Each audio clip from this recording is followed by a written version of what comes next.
घरैमा सजिलैसँग पिज्जा बनाएर खान सक्नुहुन्छ हजुरहरूले। कराई या कुकरमा यसको लागि चाहिँ ओभन नै चाहिन्छ भन्ने छैन। यो पिज्जा दुवै साइड राम्ररी पाकेर रेडी भइसकेको छ खानुको लागि एकदम। यो पिज्जामा डेकोरेटको लागि सब्जीहरू राख्नुहुँदा चाहिँ हजुरहरूले आफ्नो इच्छा अनुसारको राख्न सक्नुहुन्छ। अनि स्वागत छ यहाँहरूलाई मेरो च्यानलमा।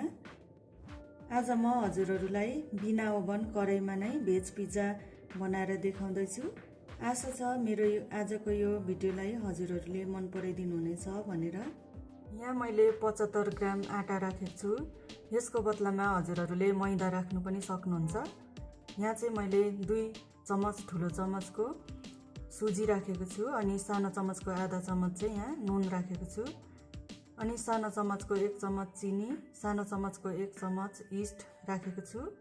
ठुलो चम्मचको 1 चम्मच यहाँ चाहिँ रिफाइन तेल छ। मनतातो पानी 40 ml छ। अलिकति दुध राखेको छु र अब चाहिँ म यो 40 ml मनतातो पानीमा यो इस्ट र चिनीलाई हालेर एक्टिभ गर्नुको लागि राख्दैछु। यसलाई यसरी राम्रोसँग मिक्स गरेर छोपेर चाहिँ 1 मिनेट राख्नुपर्छ। यसलाई 1 मिनेटको लागि छोपेर राख्दैछु। अब यो राखेको सबै सामानहरूलाई म यो आटामा नै एड गर्दैछु। यो तेल, सुजी र नुन,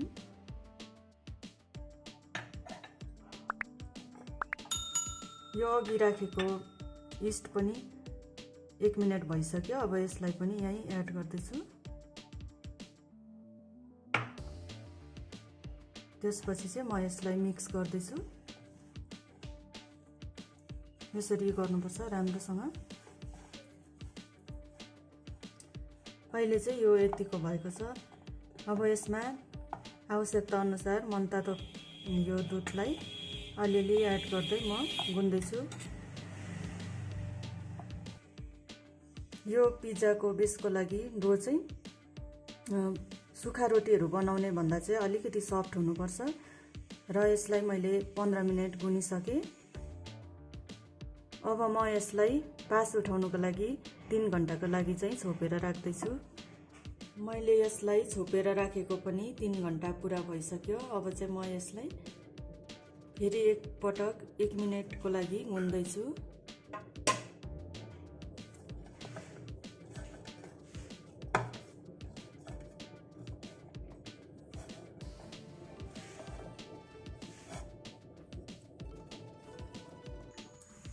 अब चाहिँ म यो एउटा खाली कराईलाई मिडियम फ्लेम ग्यासमा राखेर तताउँदैछु। त्यसपछि यो कराईमा मैले 250 ग्राम नुनलाई राख्दैछु, राखेर तताउँदैछु।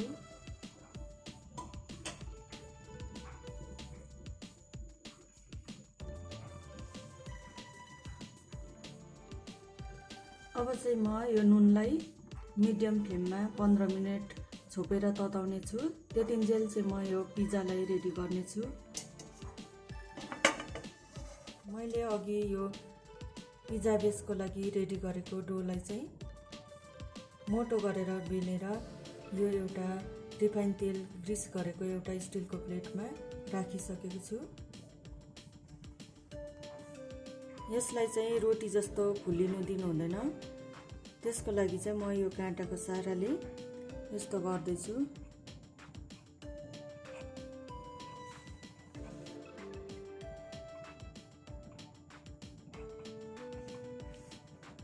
अब म यो बेसमा ठुलो चम्मचको 1 चम्मच आधा पिज्जा ससलाई राखेर फैलाउँदैछु।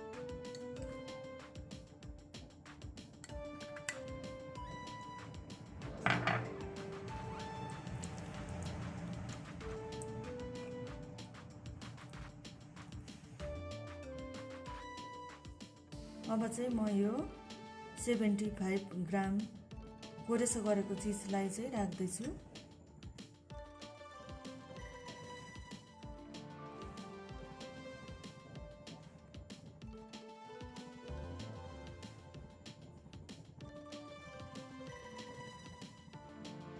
यहाँ चाहिँ मैले अलिकति टमाटर, अलिकति प्याज, अलिकति क्याप्सिकम, अलिकति गाजर, अलिकति च्याउ, अलिकति स्वीट कर्नलाई चाहिँ रेडी गरेको छु।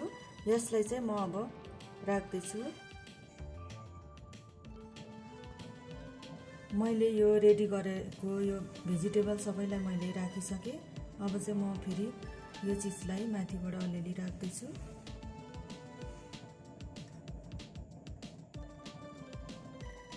यो माथि फेरि म अलिअलि भेजिटेबल राख्दैछु।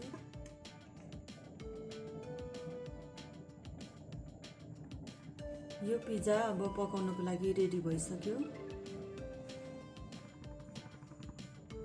अब चाहिँ यो नुन पनि 15 मिनट तातिसकेको छ मिडियम फ्लेममा।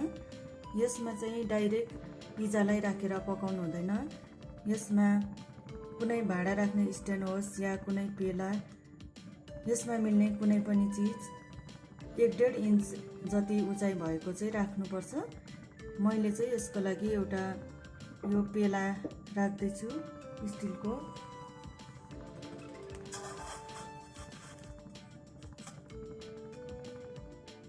मैले यो अघि रेडी गरेको यो पिज्जालाई चाहिँ राखिसकेँ। अब यो मिडियम फ्लेममा 20 मिनटको लागि पकाउँदैछु यसलाई छोपेर। मैले यो पिज्जालाई पकाउनको लागि राखेको 20 मिनट पुरा भइसक्यो। अब चाहिँ यो राम्ररी रेडी भइसकेको छ पाकेर। अब चाहिँ म यसलाई एउटा स्टिलको प्लेटमा निकाल्दैछु।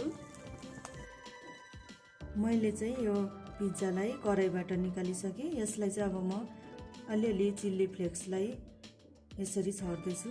यो चाहिँ नानीहरूको लागि अलिक पिरो हुन्छ भनेर अलिकति कम्ती मात्रै छर्दैछु।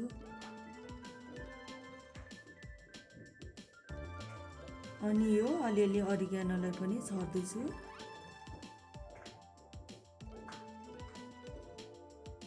अब चाहिँ म यो पिज्जालाई काट्ने छु।